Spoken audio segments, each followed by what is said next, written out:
ಉಳಿಸುವನೇ ನಮ್ಮ ಗುರಿ. ನಡೆಯುತ್ತಿರುವ ಅನ್ಯಾಯ ಅತ್ಯಾಚಾರಗಳನ್ನ ಜನರ ಕಣ್ಮುಂದೆ ತಲುಪಿಸುವುದೇ ನಮ್ಮ ವಾಹಿನಿಯ ಧ್ಯೇಯ. ಕನ್ನಡಿಗರ ಮನೆ ಮನಗಳಿಗೆ ಮಾಹಿತಿ ಮುಟ್ಟಿಸುವ ಕ್ಷಣ ಕ್ಷಣದ ನಿರಂತರ ಸುದ್ದಿಗಳಿಗಾಗಿ ವೀಕ್ಷಿಸಿ RT24x7 ನ್ಯೂಸ್ ಕನ್ನಡ ವಾಹಿನಿ.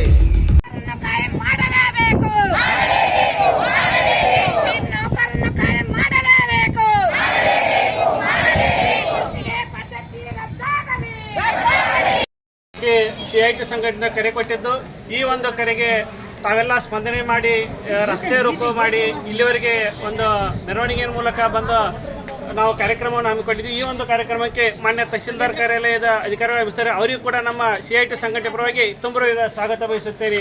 ಅದೇ ರೀತಿ ಮಾನ್ಯ ಕಾರ್ಯನಿರ್ವಾಹಕ ಅಧಿಕಾರಿಗಳು ಹುಕ್ಕೇರಿಯವರ ಕಾರ್ಯದಿಂದ ಯೋಜನಾಧಿಕಾರಿಗಳಂತ ಮಾನ್ಯ ಮುನ್ನೋಳಿ ಸರ್ ಅವರು ಕೂಡ ಆಗಮಿಸ್ತಾರೆ, ಅವರಿಗೂ ಕೂಡ ತುಂಬ ಸ್ವಾಗತ ಬಯಸುತ್ತೇನೆ. ಅದೇ ರೀತಿ ಅಕ್ಷರದಾಸ ಯೋಜನೆಯಿಂದ ಅಧಿಕಾರಿಗಳು ಆಗಮಿಸಿದ್ದಾರೆ, ಅವರಿಗೂ ಕೂಡ ತುಂಬ ಸ್ವಾಗತ ಬಯಸುತ್ತೇನೆ.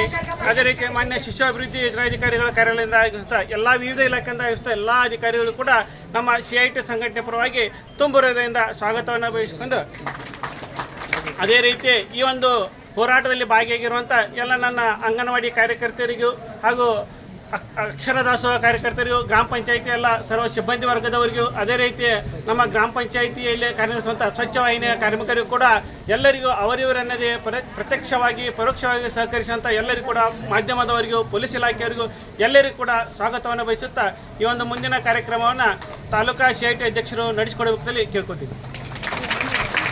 ಕೇಂದ್ರ ಸರ್ಕಾರ ಕಾರ್ಮಿಕರ ಕಾನೂನುಗಳನ್ನು ತಿದ್ದುಪಡಿ ಮಾಡ್ತಾರೆ, ಕಾರ್ಮಿಕರ ಹಾಗೂ ರೈತರ ಕಾನೂನುಗಳನ್ನು ತಿದ್ದುಪಡಿ ಮಾಡ್ತಾರೆ.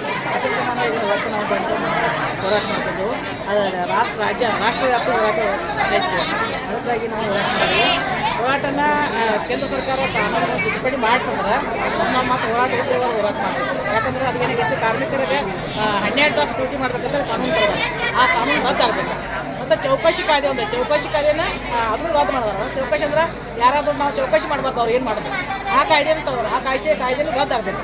ಅದಕ್ಕಾಗಿ ನಾವು ದೊಡ್ಡ ಪ್ರಮಾಣದ ಹೋರಾಟ ಮಾಡಿದ್ವಿ. ಇವತ್ತು ರಾಷ್ಟ್ರವ್ಯಾಪಿ ಹೋರಾಟ ಮಾಡಿದ್ವಿ. ಇನ್ನು ಮುಂದೆ ಅವ್ರ ಕಾನೂನುಗಳನ್ನು ತಿದ್ದುಪಡಿ ಮಾಡಿದ್ರೆ ಆದ್ರೆ ಮತ್ತು ನಾವು ಎಲ್ಲ ಕೆಲಸಗಳನ್ನು ಬಂದ್ ಮಾಡಿ ಎಲ್ಲ ಗ್ರಾಮ ಪಂಚಾಯತಿ ಆಯ್ತು, ಬಿಸಿ ಊಟ ಆಯ್ತು, ಅಂಗನವಾಡಿ ಆಯ್ತು, ಆಶಾ ಆಯ್ತು, ಎಲ್ಲ ಕಾರ್ಮಿಕರು ನಾವು ಕೆಲಸವನ್ನು ಬಂದ್ ಮಾಡಿ ದೊಡ್ಡ ಪ್ರಮಾಣದ ಉಗ್ರ ಹೋಗಿ ಹೋರಾಟ ಮಾಡ್ತೀವಿ ಅಂತ ನಾನು ಹೇಳಕ್ಕೆ ಇಷ್ಟಪಡ್ತೀನಿ. ಕಾಯ್ದೆಗಳು ಮತ್ತೆ ಚೇಂಜ್ ಮಾಡಬೇಕು ಅಲ್ಲ, ಈ ಕಾಯ್ದೆ ಚೇಂಜ್ ಮಾಡಿದ್ರೆ ಮೊದಲು ಇದಕ್ಕೂ ಇರಲಿ, ಈಗ ಚೇಂಜ್ ಮಾಡಿದ್ರೆ ಅವ್ರು ಚೇಂಜ್ ಆಗಬಾರ್ದು. ಬಂಡವಾಳಶಾಹಿಗಳನ್ನ ಪ್ರಭಾವ ಮಾಡಿದಾರೆ ಕಾಯ್ದೆಗಳು, ಆ ಕಾಯ್ದೆಗಳು ರದ್ದಾಗಬೇಕು. ಕೇಂದ್ರ ಸರ್ಕಾರದ ಬೇಡಿಕೆಗಳು ಇದಾವ್ರಿ, ಅದು ಬೇಡಿಕೆಗಳು ಇರಬೇಕು, ಮತ್ತೆ ಬೇಡಿಕೆಗಳು ಚೇಂಜ್ ಆಗಬೇಕು, ಮತ್ತೆ ಹಿಂದಿದ್ದ ಕಾನೂನುಗಳು ಇರಬೇಕು, ತಿದ್ದುಪಡಿ ಆಗಬಾರ್ದು. ಯಾವುದೇ ಕಾನೂನುಗಳು ತಿದ್ದುಪಡಿ ಆದ್ರೆ ಅವು ಬಂಡವಾಳಶಾಹಿಗಳ ಪರವಾಗಿ ಕಾನೂನುಗಳು, ಆ ತಿದ್ದುಪಡಿ ಆದ್ಮೇಲೆ ಬಂಡವಾಳಶಾಹಿಗಳು ಮೇಲಾಗ್ತಾರೆ. ಕಾನೂನು ಕಾರ್ಮಿಕರನ್ನ ಕೊಲ್ತಾರೆ, ಕಾರ್ಮಿಕ ಸಾಯ್ತಾರೆ ಅದಕ್ಕೆ ಪರವಾಗಿ. ಅದಕ್ಕಾಗಿ ಆ ಕಾರ್ಮಿಕರು ಕಾನೂನುಗಳು ಬಂದ್ರೆ ನಾವು ಮತ್ತೆ ಉಗ್ರ ಪ್ರಮಾಣದ ಹೋರಾಟ ಮಾಡ್ತೇವೆ. ಕೆಲಸ ಎಲ್ಲ ಬಂದ್ ಮಾಡ್ತೇವೆ, ಎಲ್ಲ ಕೆಲಸ ಬಂದ್ ಮಾಡಿ ಹೋರಾಟ. ಕನಿಷ್ಠ 3,000 ಪಗಾರಿದೆ, 3,000 ಪಗಾರದಾಗ ಅವ್ರು ಬಟ್ ತುಂಬಂಗಿಲ್ಲ, ಆದರೂ ಅವ್ರು ಚಂದಕ್ಕೆ ಕೆಲಸ ಮಾಡ್ತಾರೆ. ಆ ಚಂದಕ್ಕೆ ಕೆಲಸ ಮಾಡಿದ್ರು ಮತ್ತೆ ಏನು ಮಾಡ್ತಾರೆ, ಶಿಕ್ಷಕರ ಅವ್ರಿಗೆ ಶೌಚಾಲಯ ಎಲ್ಲದಕ್ಕೂ ಉಪಯೋಗಿಸ್ಕೊತಾರೆ. ಅದಕ್ಕೆ ಅವ್ರು ಬಿಸಿ ಊಟ ನೀಡಕ್ಕೆ ಮಾತ್ರ ಅವ್ರು ಉಪಯೋಗಿಸ್ಕೋಬೇಕು. ಅವ್ರಿಗೆ ಕನಿಷ್ಠ ಕೂಲಿ ಕೊಡಬೇಕು, ಟೈಮ್ ಮಧ್ಯೆ ಕೊಟ್ಟರೆ ಕನಿಷ್ಠ ಕೂಲಿ ಕೊಡಬೇಕು ಅಂತ ಅದಕ್ಕೂ ಹೋರಾಟ ಇತ್ತು ನಮ್ಮದು ಬಿಸಿ ಊಟ ಕಾರ್ಯಕ್ರಮ. ಅದೇ ರೀತಿ ಸ್ವಚ್ಛ ವಾಹಿನಿಗಳು ಸರ್ಕಾರ ಅದನ್ನ ಇದು ಮಾಡಿದರು 2 ವರ್ಷ ಆಯ್ತು. ಆ ಸ್ವಚ್ಛ ವಾಹಿನಿಗಳಿಗೆ ಅವ್ರಿಗೂ ಗೌರವಧನ, ಕಡಿಮೆ ಗೌರವಧನ ಆಯ್ತು. ಕೆಲಸ ಎಲ್ಲ ಊರಾಗಿಂದ ಗೌರವ ಮಾಡೋದು, ಹೊಲಸಲ ತೆಗೋದು, ಆದ್ರೆ ಅವ್ರಿಗೆ ಏನಾಗೈತಿ, ಕಡಿಮೆ ಗೌರವಧನ ಕೊಡ್ತೇವೆ ಸರ್ಕಾರ.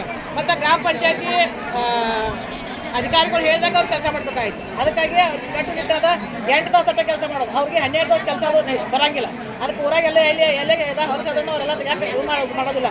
ಅದಕ್ಕೆ ಮತ್ತು ಅವರಿಗೆ ಯೋಗ್ಯವಾದ ಬ್ಲೌಸ ಇದೆಲ್ಲ ಅವ್ರಿಗೆ ವ್ಯವಸ್ಥೆ ಮಾಡಿಕೊಡ್ಬೇಕು ಸರ್ಕಾರ, ಇವರು ಗ್ರಾಮ ಪಂಚಾಯತ್ ಅವರು, ಅದು ಇಲ್ಲ.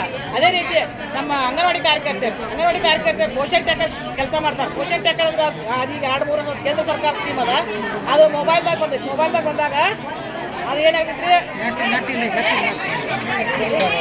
ಮೊಬೈಲ್ ಸರ್ವರ್ ಇಲ್ಲ. ಮತ್ತು ಒಬ್ಬೊಬ್ರು ಏನು ಮಾಡಿರ್ತಾರೋ, ಬೇರೆ ಕಡೆ ಊರಿಗೆ ಹೋಗಿರ್ತಾರೆ, ಅಲ್ಲಿಂದ ಫೋಟೋ ಹೆಂಗೆ ತೊಗೊಂಡ್ಬರೋದು, ಅವ್ರಿಗೆ ಫೋಟೋ ಕ್ಯಾಪ್ಚರ್ ಮಾಡಿ ಟೆನ್ಷನ್ ಕೊಡ್ಬೇಕು ಅವ್ರಿಗೆ. ಅದೆಲ್ಲ ನಮ್ಮ ಕಡೆಯಿಂದ ಮಾಡೋಕ್ಕಾಗಂಗಿಲ್ಲ. ನಾವು ಕೆಲಸ ಮಾಡೋದೇನೋ ಶಾಲಾ ಪೂರ್ವ ಶಿಕ್ಷಣ, ಆಹಾರ ವಿತರಣೆ ಎಲ್ಲ ಮಾಡ್ತೇವೆ. ಆದರೆ ಈ ಫೋಟೋ ಕ್ಯಾಪ್ಚರ್ ಇದರೆಲ್ಲ ಮಾಡಿದ್ರೆ ನಮ್ಗೆ ಜೀವ ಹಿಂಡಿದಂಗೆ ಆಗಾಯ್ತು. ಅದಕ್ಕೆ ಮತ್ತು ಯೋಜನೆಗೆ ತಕ್ಕ ಕೆಲಸ ಮಾಡಕ್ ನಮ್ಗೆ ಆಗಂಗಿಲ್ಲ. ಅದನ್ನ ಮಾಡ್ಕೋತ ಹೋಗ್ಬೇಕಾಯ್ತು. ಮಂದಿ ಮನೆ ಫೋಟೋ ಹೊಡ್ಕೋತ ಹೋಗ್ಬೇಕಾಯ್ತು. ಮಂದಿ ಎಲ್ಲ ಏನಂತಾರೆ, ಏನ್ ಫೋಟೋ ಹೊಡ್ಯಕ್ ಬಂದ್ರಿ ಮೇಡಮ್, ಏನ್ ದೊಡ್ಡ ಡೆಸಿಷನ್ ಕೊಡ್ತಾರೆ ನೀವು ಅಂತ ಹಿಂಗೆಲ್ಲ ನಮ್ಮನ್ನು ಕೇಳೋವಾಗಿ ಮಾತಾಡ್ತಾರೆ. ಅದಕ್ಕಾಗಿ ನಮ್ಗೆ ಅದು ಆಗಂಗಿಲ್ಲ. ಕ್ವಶನ್ ಟೇಕರ್ ಮಾಡಕ್ ನಮ್ಗೆ ಆಗಂಗಿಲ್ಲ, ಫೋಟೋ ಕ್ಯಾಪ್ಚರ್ ಮಾಡಕ್ ಆಗಂಗಿಲ್ಲ. ಇಲ್ಲಿ ತಕ್ಕ ಏನ್ ಮಾಡಿದಲ್ಲ, ಇನ್ನು ಮುಂದೆ ನಮ್ಗೆ ಮಾಡಕ್ ಆಗಂಗಿಲ್ಲ ಅಂತೇಳಿ ಖಂಡಿತವಾಗಿ ಹೇಳಕ್ ನಾವು ಇಷ್ಟಪಡ್ತೇವೆ. ಮತ್ತೇನು ಹೇಳ್ಬೇಕು ಅಂದ್ರೆ ಕೇಂದ್ರ ಸರ್ಕಾರ ಏನ್ ಮಾಡಿದೆ, 2018ರಿಂದ ಒಂದು 5 ಪೈಸೆನೋ ನಯಾ ಪೈಸೆನೋ ಅಂಗನವಾಡಿ ಕಾರ್ಯಕರ್ತರ ಗೌರವಧನಾಗ್ಲಿ ಹೆಚ್ಚಿನ ಯಾವುದೇ ಕೊಟ್ಟಿಲ್ಲ. ಆದ್ರೆ ಕೆಲಸ ಮಾತ್ರ ಹೆಚ್ಚು ಕೂಡ ಆಯ್ತು. ಅದು ಕೇಂದ್ರ ಸರ್ಕಾರಕ್ಕೆ ನಾಚಿಕೆ ಬರ್ಬೇಕು ಸರ್ಕಾರಕ್ಕೆ. ಆ ರೀತಿ ನಮಗೆ ಕೆಟ್ಟ ಕೆಲಸ ಹಚ್ಚೋರು. ಅದಕ್ಕೆ ಇನ್ನು ಮುಂದೆ ನಾವು ಓಷನ್ ಟ್ಯಾಕರ್ ಕೆಲಸ ಮಾಡಂಗಿಲ್ಲ. ಮುಸ್ತ ಹಜರಿ ತುಂಬೋದ ಮತ್ತು ಮಕ್ಕಳದ್ದು ಇದು ಹಾಕೋದು ಅಷ್ಟೇ ನಾವು ಹಾಕೋದ್ರಾಗ. ಓಷನ್ ಟ್ಯಾಕರ್ ಕೆಲಸ ಮಾಡಕ್ಕೆ ನಮ್ಗೆ ಆಗಂಗಿಲ್ಲ, ನಿಗಂಗಿಲ್ಲ ಅಂತ ನಾವು ಹೇಳಕ್ಕೆ ಇಷ್ಟಪಡ್ತೇವೆ. ಯಾಕಂದ್ರೆ ಕಷ್ಟ ಆಗೈತಿ. ಜನ ನಮ್ಮನ್ನು ಹೀಯಾಳವಾಗಿ ನೋಡ್ದಾರ, ಹೀನಾಯವಾಗಿ ನೋಡ್ದಾರ. ಅವ್ರ ಮನೆಗೆ ಹೋಗಿ ಫೋಟೋ ತಗೊಳಕ್ಕೆ ಹೋಗೋಣ ಏನ್ರಿ. ಮತ್ತು ಓ ಟಿ ಪಿ ಹೇಳ್ತಾರೆ. ಅದೇ ರೀತಿ OTP ಕೂಡ ಈಗಾಗಲೇ ಏನಾಗೈತಿ, ಹುಕ್ಕೇರಿ ತಾಲೂಕದಾಗ ಬೇರೆಯವ್ರು ಯಾರು OTP ತಗೊಂಡು ಅವ್ರು ರೊಕ್ಕ ತಗೊಂಡಾರ. ಅದಕ್ಕಾಗಿ ನಮ್ಮ ಮನೆಗೆ ನಮ್ಗೆ OTP ಕಳಿಸ್ಬೇಡ್ರಿ ನೀವು ಅಂತ ಅವರು ಅದನ್ನು ಹೇಳ್ತಾರೆ. ಅದಕ್ಕಾಗಿ ಹಿಂಗೆಲ್ಲ ಆಗಬಾರ್ದು. ಪೋಷನ್ ಟ್ಯಾಕರ್ ನಮಗೆ ಬೇಡ. ಮೊಬೈಲ್ ಅಂದರೆ ಏನೋ ಹಜರಿ ತುಂಬ ಕಷ್ಟ ಮೊಬೈಲ. ಪೋಷನ್ ಟ್ಯಾಕರ್ ಮಾಡಕ್ಕೆ ನಮಗೆ ಮೊಬೈಲ್ ಕೊಡಬೇಡ್ರಿ ಅಂತ ನಾವು ಅವ್ರಿಗೆ ಹೇಳಕ್ಕೆ ಇಷ್ಟಪಡ್ತೇವೆ. ಅದಕ್ಕೆ ದಯವಿಟ್ಟು ಅದು ಫೋಟೋ ಕ್ಯಾಪ್ಚರ್ ಆಗಲಿ ಇದು ಆಗಲಿ ಹೋಗ್ಬೇಕಾದ್ರೆ ಹೋಗೋತಕ್ಕ ನಮ್ಗೆ ಮತ್ತೆ ನಾವು ಹೋರಾಟ ಮಾಡೋರನ್ನ. ಯಾಕಂದ್ರೆ ಭಾಳ ತ್ರಾಸಾಗೈತದ. ಮನವಿ ಕೊಟ್ಟಿದ್ದೀರಿ? ಕೊಟ್ಟಿದ್ದೇವೆ ಈಗ ತಂದೇವು ಮನವಿ. ಮತ್ತೆ ಕೇಂದ್ರ ಸರ್ಕಾರ ಕೊಡಕ್ಕೆ ತಂದೇವು. ಅದು ಮನವಿ ಆಯ್ತು ಹೇಳ್ತಾನೆ ನಿಮಗೆ. ಧನ್ಯವಾದಗಳು.